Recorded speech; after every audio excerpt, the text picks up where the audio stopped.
Bonsoir chers téléspectateurs, bienvenue sur Faso Green TV. Il est 18h45 et c'est l'heure du journal.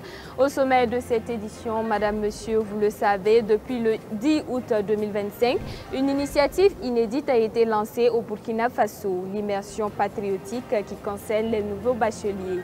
Le but étant de forger une génération consciente, de leur inculquer des valeurs patriotiques pour un Burkina Faso meilleur. Roger Barreau, ministre en charge de l'environnement, et son collègue Boubacar Sawadgo, ministre en charge de l'enseignement secondaire, sont allés rendre visite à ces bacheliers en immersion patriotique aux écoles privées Sainte-Philomène dans le quartier Marcoussi de la ville de Ouagadougou.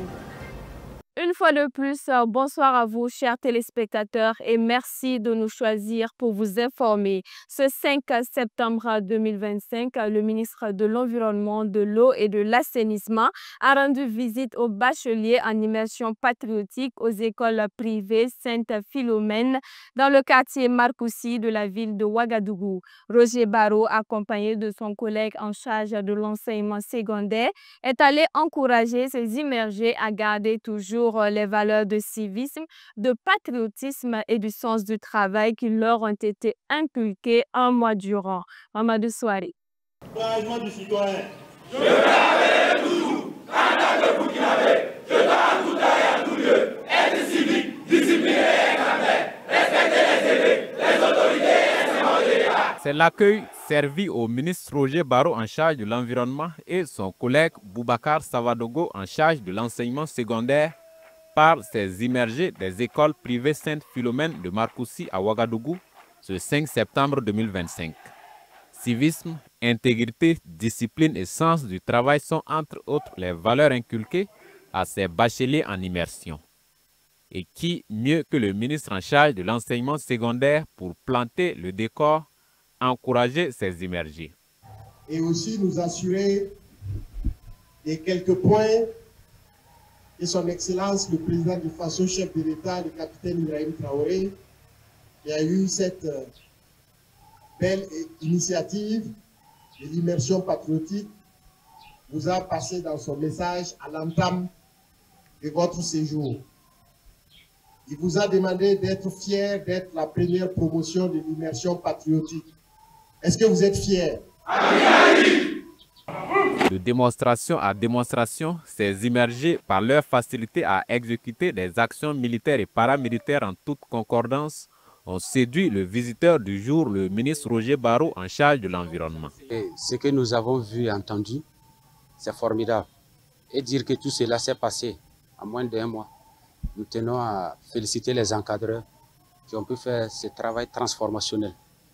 Parce qu'une chose est de mettre en place un système, une chose est que ça marche.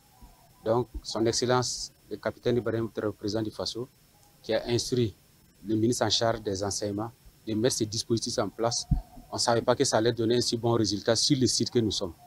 Donc, nous avons senti des bacheliers fiers d'appartenir à leur pays. Nous avons senti des bacheliers prêts au sacrifice suprême. À quelques jours de la clôture de l'immersion patriotique, ces bacheliers sont bien aguerris et peuvent avoir des ambitions. Plusieurs valeurs nous ont été inculquées. Aussi, nous avons eu à participer à la conférence sur l'entrepreneuriat. Et nous pouvons dire que nous nous engageons à porter le flambeau avec l'initiative du président, son Excellence le capitaine Ibrahim Traoré, concernant l'entrepreneuriat pour faire du Burkina Faso un pays à vocation entrepreneuriale. Moi, je souhaite être entrepreneur dans le milieu de l'électricité. Le principal message du ministre en charge de l'environnement à l'endroit de ces bacheliers en immersion est qu'ils soient des patriotes. Dans notre contexte, c'est un citoyen nouveau. Donc il faut qu'ils soient des citoyens nouveaux, des citoyens humbles, voilà, qui sont humbles malgré leurs connaissances et ce qu'ils ont reçu aujourd'hui. Ils doivent revenir dans la société humble et être des messagers de ce qu'ils ont appris pour que ça se propage autour d'eux, partout où ils vont passer, pour qu'on sente une transformation, comme si tous ceux qui les fréquentent ont fait partie de l'immersion. La fin de l'immersion patriotique est prévue pour le 9 septembre 2025, suivie d'une cérémonie dédiée à Koudougou, avec à la clé des parades et des remises d'attestations, a indiqué le ministre en charge de l'enseignement secondaire. Comme à l'accoutumée, ce jeudi 4 septembre 2025 s'est tenu le Conseil des ministres, conseil au cours duquel le ministre de l'Environnement, de l'Eau et de l'Assainissement, Roger Barreau, est revenu sur la disponibilité des ressources en eau à la date du 27 août 2025 et sur l'abattage préventif de l'éléphant et du buffle qui étaient apparus respectivement dans la ville de Bobo-Dioulasso et de Ouagadougou le samedi 23 août dernier. Suivons le point avec Colétine Boudou. Ce jeudi 4 septembre 2025, lors du Conseil des ministres, le ministre de l'Environnement, de l'Eau et de l'Assainissement, Roger Barreau, a fait 2 communications orales. La première communication est relative à la disponibilité des ressources en eau à la date du 27 août 2025. Il ressort que des écoulements ont été enregistrés dans plusieurs principaux bassins du pays, à savoir la Comoé, le Moun, le Nakambé et le Niger, ce qui a contribué de manière significative à l'amélioration du niveau de remplissage des retenues d'eau. L'analyse de la situation des retenues stratégiques suivies présente des niveaux de remplissage globalement satisfaisants. 14 retenues d'eau sont à très bon niveau de remplissage supérieur à 100%. Ce sont les barrages de Bagré, de Ziga, Samandeni, de Dourou, de Lumbila, de Séguénéga, de Ouaga, de Toussiana, de Moussodougou, entre autres. 2 autres sont à un bon taux de remplissage. Il s'agit de celui de Lobi et de Kompienga, avec respectivement 85,80% et 84,32%. Le barrage de Gouéré et le lac Bam, eux cependant, ont un taux de remplissage moyen. Aucune retenue d'eau suivie n'a un volume de stockage inférieur à 25%. Pour ce qui est de la situation des écoulements dans les cours d'eau, les mesures au niveau des bassins versants indiquent des débits excédentaires dans presque toutes les stations du bassin du Moun. Dans le bassin du Nakambé, on constate une forte montée des eaux, notamment à Bagré, Ziga, Lumbila, Ouaga et Wayen, avec un risque de ruissellement urbain et de saturation des réseaux de drainage dans les zones périurbaines. Pour le bassin de la Comoé, la situation hydrologique est proche de la normale, mais sous surveillance continue. Au regard de ces informations, divers enjeux et risques ont été identifiés comme des inondations localisées ou généralisées possibles en cas de pluie supplémentaire. Le premier responsable du département en charge de l'environnement est revenu sur l'abattage de l'éléphant et du buffle qui ont été aperçus dans les villes de Bobo-Dioulasso et Ouagadougou les 22 et 23 août 2025. Selon Roger Barreau, il s'est vu dans l'obligation d'ordonner leur abattage préventif au regard de leur agressivité, sans oublier également les 20 tentatives de refoulement. Les intrusions de spécimens de la grande faune dans les agglomérations urbaines et dans les exploitations agricoles sont des événements inhabituels qui ont été aussi observés les années antérieures, a souligné le ministre.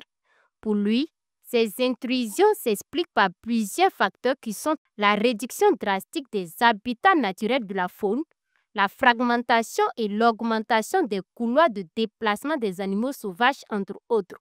Le ministre a terminé ses communications en rappelant que le Burkina Faso abrite une importante population d'éléphants et de buffles. Un rapport sur le statut de l'éléphant publié par l'UCN évalue la population d'éléphants au Burkina Faso à 6 850, soit la moitié des éléphants de l'Afrique de l'Ouest. Quant aux populations de buffles, elles ont été évaluées à 34 619 individus pour le complexe Parc W-Parc d'Ali et 177 individus pour le ranch de Nazenga. Et puis, dans le cadre de la lutte contre les zoonoses et le paludisme, le ministère de la Santé a organisé plusieurs ateliers pour renforcer la prévention et améliorer la coordination des actions sanitaires sur le terrain.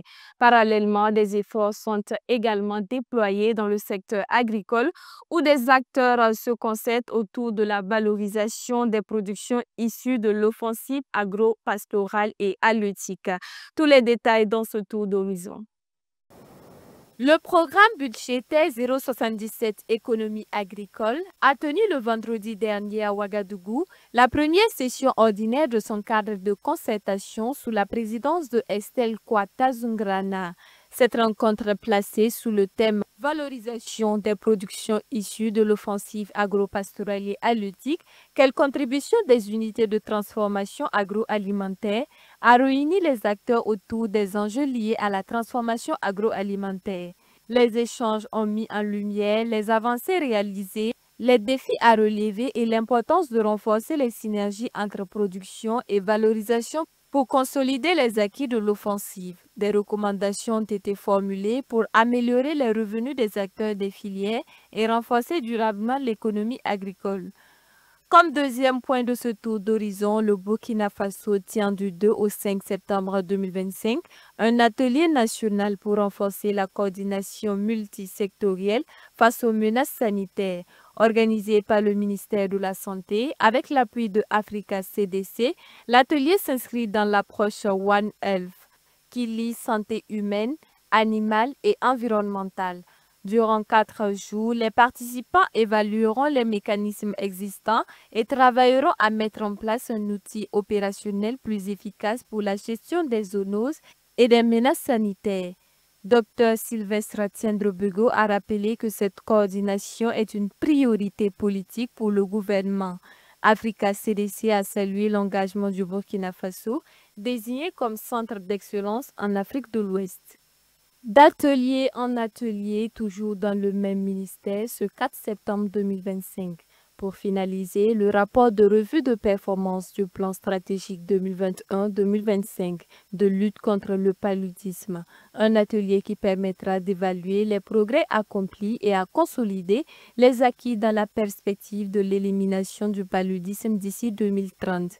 Le docteur Adjama Kombari a rappelé que le paludisme reste la principale cause de morbidité et de mortalité dans le pays, constituant également un frein au développement. Malgré les avancées, le déploiement massif de la chimioprévention du paludisme saisonnier, la distribution de moustiquaires imprégnés d'insecticides à longue durée d'action, ainsi que l'intensification des actions de communication et de sensibilisation auprès des communautés, entre autres. Et puis une brève pour terminer ce journal, chers téléspectateurs. Hier, jeudi 4 septembre 2025, la police municipale de la ville de Ouagadougou, en collaboration avec la Ligue des consommateurs, a mené une opération de contrôle inopiné d'hygiène et de salubrité dans plusieurs boulangeries de la capitale. Il a été constaté de nombreuses irrégularités, notamment l'absence de documents administratifs à jour et le non-respect des normes d'hygiène et de salubrité. Du matériel a été saisi, des convocations adressées aux tenanciers ainsi que la fermeture de certaines boulangeries. Cette mission de la direction de police de la salubrité et de la tranquillité urbaine vise à préserver l'hygiène dans ces établissements qui sont des lieux de production d'aliments de grande consommation. Voilà, madame, monsieur, c'est cette brève qui met fin à ce journal. Merci à vous de l'avoir suivi. Je vous souhaite un excellent week-end à toutes et à tous. D'ici là, prenez soin de vous, mais surtout, prenez soin de la nature. Au revoir.